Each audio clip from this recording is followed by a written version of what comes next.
સ્ટોરીઓની દુનિયામાં તમારું સ્વાગત છે। ચાલો તમને એક નવી સ્ટોરી સંભળાવું। ધમધમતી શેરીઓ, હસતા ચહેરાઓ અને વહેતી નદીના કિનારે વસેલું ગામ।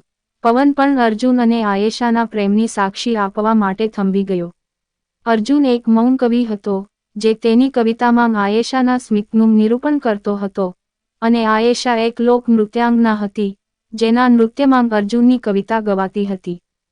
તેમની લવ સ્ટોરી એક મેળાના દિવસે શરૂ થઈ હતી, જ્યારે અર્જુને આયેશાને પહેલીવાર ડાન્સ કરતી જોઈ હતી। એ ડાન્સમાં એવો જાદુ હતો કે અર્જુનની કલમમાંથી આયેશાનું નામ વહેવા લાગ્યું।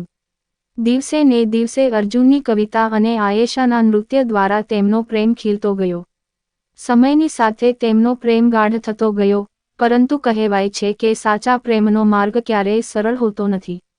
આયેશાના પિતા ગામના સરપંચ આ લવ સ્ટોરીના વિરોધમાં હતા।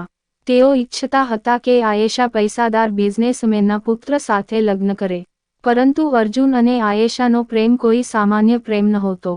એક રાત્રે, ચાંદની હતી, અને અર્જુને આયેશા માટે કવિતાનું પુસ્તક લવાનું નક્કી કર્યું।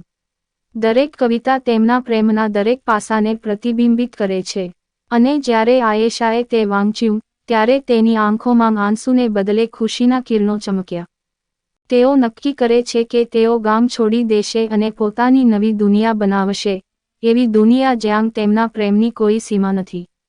પરંતુ કોઈને ગુડ બાય કહેવું ક્યારેય સરળ નથી, અને તેણી જાણતી હતી કે તેણીએ તેના સપના જીવવા માટે ઘણા બલિદાન આપવા પડશે। તેના ભાગી જવાના સમાચાર સરપંચ સુધી પહોંચતા જ તેનો પીછો કરવામાં આવ્યો, પરંતુ પ્રેમે તેને હિંમત આપી। સાચા પ્રેમની શક્તિથી સરપંચનું હૃદય સ્પર્શી ગયું અને અંતે તેમણે આ પ્રેમને પોતાની મંજૂરી આપી। અર્જુન અને આયેશાને આખરે સમાજની મંજૂરીની મહોર સાથે તેમનો પ્રેમ મળ્યો।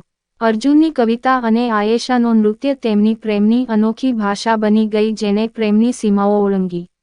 સ્ટોરી સાંભળવા માટે ચેનલને સબસ્ક્રાઇબ અને વિડીયોને લાઇક કરજો મિત્રો। ધન્યવાદ।